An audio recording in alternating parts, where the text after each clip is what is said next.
tutaramenya ikintu na kimwe kuri Yesu, hari ikintu cyari mu mitima yacu twaramukunda.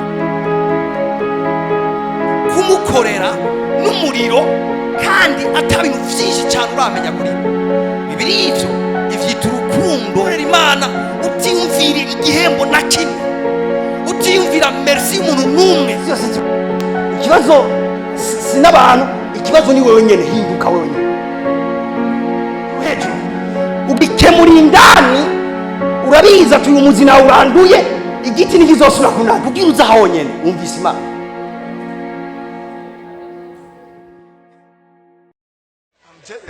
Urafise umwana umwe? I see one kama two. Haguruka. Shaka kugufasha ikintu kimwe. Ubona umutware wawe? Wahaguruke. Shaka kubafasha ikintu kimwe. Kubana kwanyu c'est la volonté de Dieu. But ikibazo kimwe, mariage yanyu irimo fight. Mariage yabaye intambara nyinshi gose. Intambara zanyu umuntu atabaye izo ntambara uzomuhifana. Kuko ikibazo kimwe, mariage yanyu ndabona fight, kandi ndabona fight iva kuri kote yawe. I see two moms bahaguruka kurwanya fight mariage yawe, bakayigwana. Kandi uko bayigwana ntibari bazi ko uyu mupapa azoshika hari. Yes. Kuko ndamuravye mwisimwemo, igihe mwagira mariage ntibyari bwafata, ntibyari bimeze nk'uko bimeze. Wamengo ariko aritora. Mama Yesu ashimwe, siku mingi wamengo ni ibintu ariko aritora, ni ariko arabona inzira zose ziko ziraba. But kibazo kimwe, ntiyamenya ko the blessing yawe iri ngaho, iri kuri umupapa. Kandi umupapa is a good man cyane gose, ni n'umuntu agukunda. Nanagushaka ngiremo extra, ni n'umuntu agufuhira. Prophesy kubera urukundo agukunda. But kibazo kimwe, ndibona na mwisiwe, I see three children, I see two, I see kama one. Mufite mangana?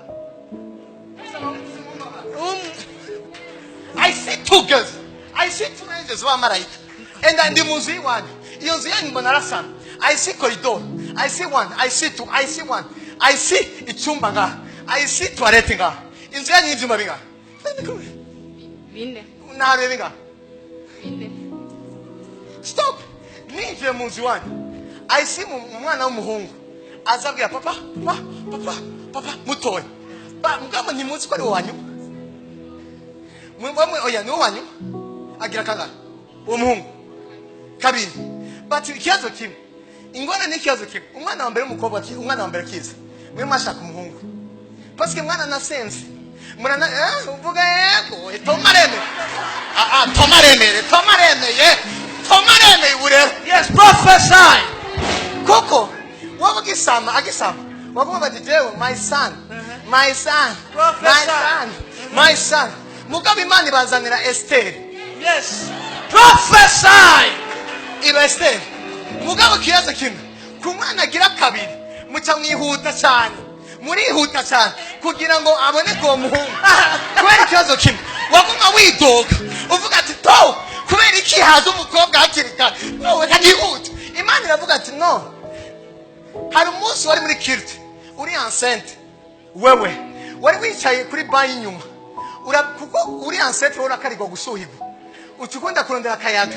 Hari igihe ukunda kurondera ahantu wegamira ku ruhome ku cyuma cyangwa wegamira ku ruhome, ukifata seed yawe urabwira Imana ati ngenda feedinze for uyu mwana ni umuntu agomba atandi ngo ndavugishwa bene data. Prophesy zogaruka undi munsi. Yes. Bebe mutabazi kiyazo kine, murazi ko tumaze kuvuga kandi mwamaze kumbona iwanyu gushika ndanababwira umuryango w'inyuma impambe ya ravabo ingene ravabo ihora ibagora.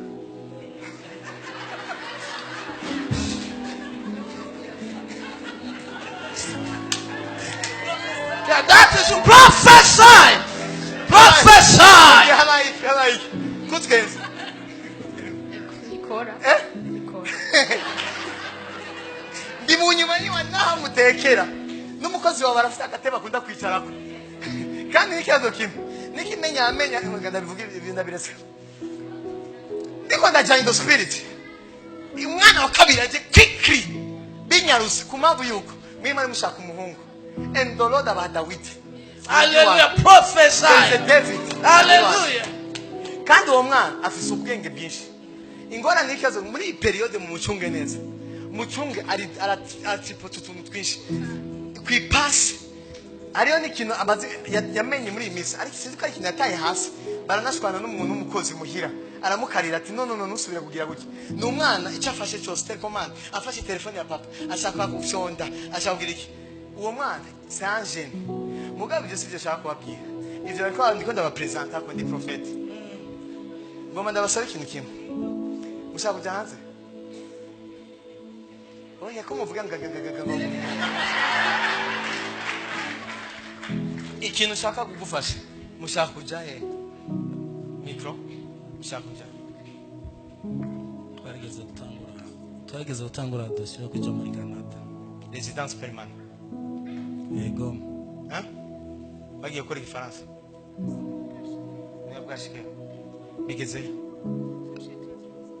Kubera iki? Bazi ikibazo kimwe cyatumye mubihagarika. Mwumviza amakuru menshi.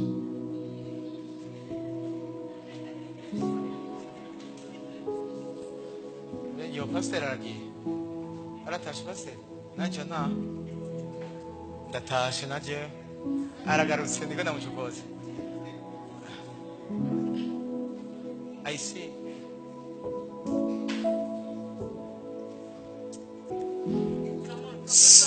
Eka umbikazo kibinuze kwabo. Yebirambye bica bindestabilize. Bindestabilize ko umuntu ahagurutse cyo ntanga cyo shaka kumufixa amaso yanjye. Ayo maso yanjye cyama madoni. Ayo madoni nayo sishaka ko yamubwira ko wasoze. Mugabo ndashaka ikintu kimwe.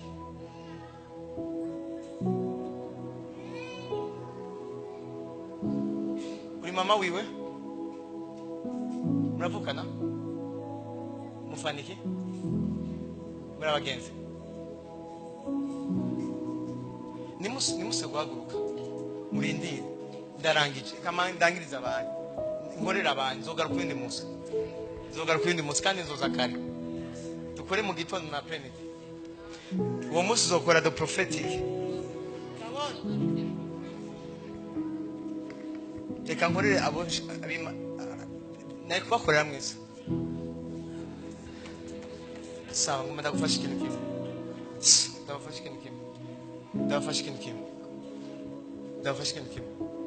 ibyo ndabafasha muraza kubitahura muraza kuvyumva mama uyu mugabo mukunde cyane rwose ufite telefone ya Tecno Samsung Android no kwimbanjura bayibanjura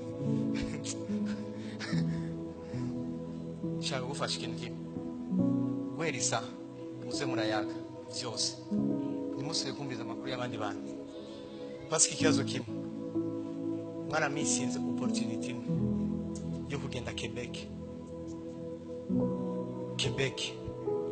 kugenda mu gisagara cyitwa Quebec Montreal imande y'ahantu hitwa Sherbrooke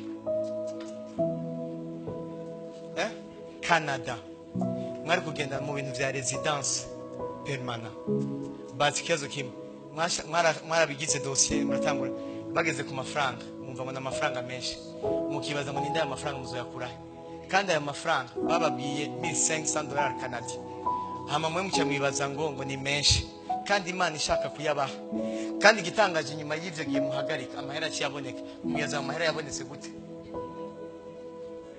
uratavye ndiko ndababwira cyangwa mwabe maze kwimbwira ngo ndabibabwire kandi ndabizi ko ari abantu bagurisha the prophetic bagasokora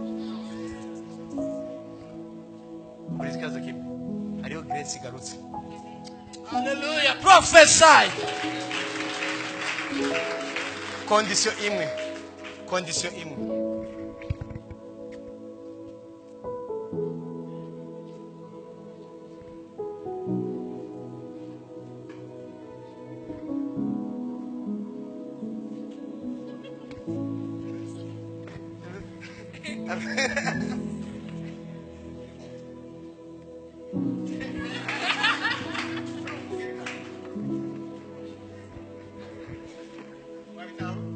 kandi murazi ko mwamubivuga kubera mama muri bibi umva ikibazo kimwe genda mukora ivyo nababwiye hanyuma nazi kubivuga kubera batoma baruze ngaho naba Yohana naba Rebeka benshi genda mu bikore uko genda musure mu demadosi I see next year in September imugenda gusa ikibazo kimwe genda mu bikore hama ikibazo kimwe nimwimbire kubaka inzu nimwimbire no kugura imodoka nimwimbire ikintu kimwe focus kuri project parce que ikibazo kimwe wewe uri umuntu atanakunda Burundi wowe nawe umuntu udashaka no kubanga wishakira kuba mu mahanga ningene utambuka